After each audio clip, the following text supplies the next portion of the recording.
En général, les ours évitent les humains, mais celui-ci a fait totalement l'inverse. Bon, je te préviens, l'histoire va être un peu triste, mais il faut absolument que je te la raconte, parce qu'elle fait écho aux récentes attaques qu'il y a eu à Fukushima. D'ailleurs, voici le kanji du jour, Higuma, qui signifie ours brun. Je te le présente en description. L'histoire commence le 9 décembre 1915, période dans laquelle les colons japonais sont envoyés par l'État au Hokkaido, une grande île au climat très froid. Abe Mayu garde son enfant dans sa maison, pendant que son mari part travailler dehors. Mais ça fait plusieurs jours que les habitants sont inquiets, parce qu'il y a un immense ours brun qui rôde dans les environs. Bon, après, on est à Hokkaido, les ours c'est assez courant, ils s'en méfient mais sans plus quoi. Sauf qu'à un moment, un vacarme éclate dans le village. Un ours vient de forcer l'entrée de la maison de Mayu. L'animal fonce à l'intérieur et les voisins n'entendent que les cris. Quand ils arrivent sur place, c'est déjà trop tard, parce que l'enfant a été tué et Mayu a disparu. Et ça, ce n'était que la première attaque, parce que pendant 5 jours, l'ours va semer le chaos dans tout le village. Le lendemain, les habitants s'organisent pour le traquer. Le soir, ils ont un plan, ils envoient tous les hommes traquer l'ours, pendant que les femmes et les enfants se retranchent dans une maison de famille. Sauf que c'est justement à ce moment que l'ours revient dans le village et s'attaque à la maison de famille. Et là, du coup, c'est un carnage. 3 morts et plusieurs blessés. À leur retour, les hommes, ils sont vraiment furieux, mais ils comprennent aussi que l'ours va sûrement revenir. Ils prennent leurs fusils et montent la garde.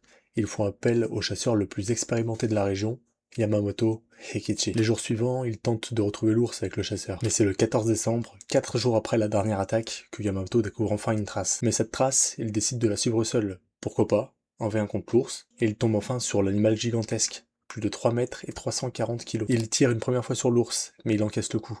Et c'est seulement au deuxième coup de feu que l'ours s'écroule dans la neige. Ça y est, le cauchemar est enfin terminé, mais l'ours a tué 5 personnes et en a blessé 3. Sauf qu'en ce moment, la population d'ours ne fait qu'augmenter. On est passé de 19 000 ours en 2012 contre 56 000 aujourd'hui. Résultat, les rencontres sont de plus en plus fréquentes en ville. Alors la question qu'on peut se poser, c'est est-ce que les Japonais sont-ils vraiment à l'abri d'une nouvelle attaque dans ce genre? Bref, c'était un jour à Kanji, si ça t'a plu, je te dis à demain pour un nouveau mot.